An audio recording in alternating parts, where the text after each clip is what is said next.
Bonjour à tous, j'espère que vous allez bien et que le confinement et le télétravail se passent sans difficulté pour vous.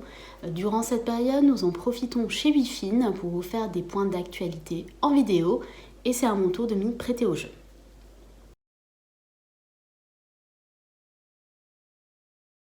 Je vais vous parler aujourd'hui de la version finale de la taxonomie européenne qui a été publiée le 9 mars dernier et qui intègre des nouveautés et des points de précision par rapport à la version précédente.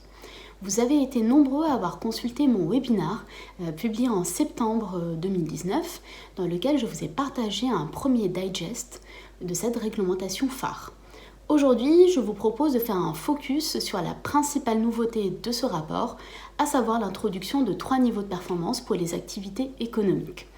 En premier, on va retrouver les activités vertes qui contribuent substantiellement à l'adaptation ou à l'atténuation au changement climatique. En deux, on va retrouver les activités polluantes ou brunes qui vont nuire de manière significative aux objectifs environnementaux. Et en 3, on va retrouver une catégorie intermédiaire pour les activités neutres qui ne causent pas de dommages significatifs et qui ne contribuent pas à l'atténuation ou à l'adaptation au changement climatique. Donc la création de ces 3 niveaux de performance permet d'écarter le besoin de créer une nuance de vert. C'était un besoin qui a été exprimé par de nombreux acteurs de la place.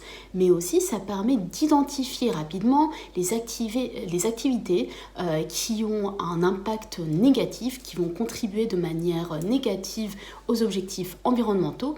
Et en 3, ça permet aussi aux entreprises de pouvoir communiquer sur leurs améliorations progressives de leurs actions et donc de pouvoir avoir une reconnaissance du marché pour les efforts fournis.